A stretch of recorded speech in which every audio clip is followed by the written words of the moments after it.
આજે આપણે બનાવવાના છે બજાર જેવા ક્રિસ્પી કરકરિયા, એ પણ ખાલી રવાના જ તે. તો તેના માટે અહીં આપણે લેશું 2 કપ રવો અને તેને આપણે મિક્સર જારમાં દરદરો ક્રશ કરી લેવાનો છે. અને તેમાં આપણા મસાલા જશે હિંગ, હળદર, ધાણા જીરું પાવડર, મરચાં પાવડર, નિમક અને તેલનું મોણ જશે, જેનાથી આપણા કરકરિયા છે એકદમ ક્રિસ્પી બને, ના કે પાપડી જેવા. અને આ મૂણ અને મસાલાને સરસ રીતે મિક્સ કરી દેવાના છે અને થોડુંક પાણી લઈ અને આપણે તેને લોટ બાંધી લેવાનો છે. અહીંયા તમે ગરમ પાણીનો પણ ઉપયોગ કરી શકો.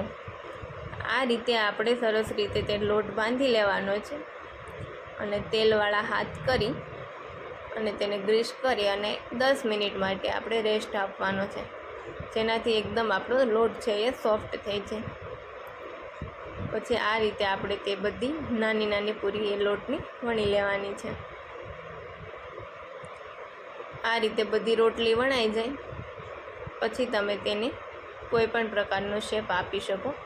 તમે તમારા અકોર્ડિંગ શેપ આપી શકો છો.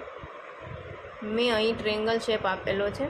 તમે તમારા અકોર્ડિંગ સ્ક્વેર કે કોઈ પણ પ્રકારનો જે તમને ઇઝી પડે તે આપી શકો છો.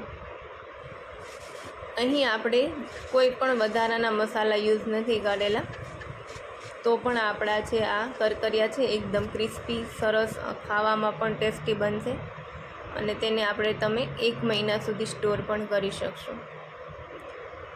આપણે કરકરિયા બનાવતા હતા ત્યાં સુધીમાં મીડિયમ ટુ લો ફ્લેમ ઉપર અહીંયા આપણે તેલને ગરમ કરી લીધું હતું. તેમાં આ રીતે આપણે બધા જ કરકરિયા નાખી દેવાના છે. આ કરકરિયાને તમે બાળકોને નાસ્તા માટે પણ આપી શકો છો અને 1 મહિના સુધી ઇઝી ટીઝ એવા ને એવા જ રહેશે. તમે જોઈ શકો છો અહીંયા બધા કરકરિયા આપણા એકદમ સરસ રીતે ફૂલી ગયા છે.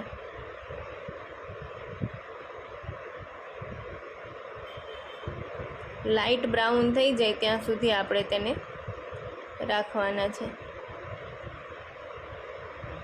આવી રીતે આપણે હલાવતા રહીશું, જેનાથી બધા કરકરિયા એકદમ સરસ રીતે ક્રિસ્પી થઈ જાય. તમે જોઈ શકો છો અહીંયા લાઇટ બ્રાઉન કલર તેનો આવી ગયો. આ રીતે લાઇટ બ્રાઉન કલર આવે એટલે તેને આપણે લઈ લેવાના છે. એકદમ ક્રિસ્પી અને એકદમ કરકરિયા બન્યા છે. આપણે કરકરિયા બન્યા છે. અને તેના મસાલા માટે અહીંયા આપણે રેડ ચીલી પાવડર, સંચળ પાવડર અને સરસ રીતે મિક્સ કરી અને તેના ઉપર આપણે છાંટી દેવાનું છે.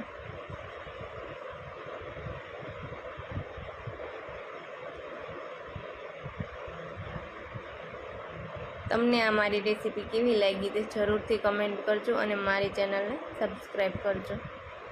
Thanks for watching.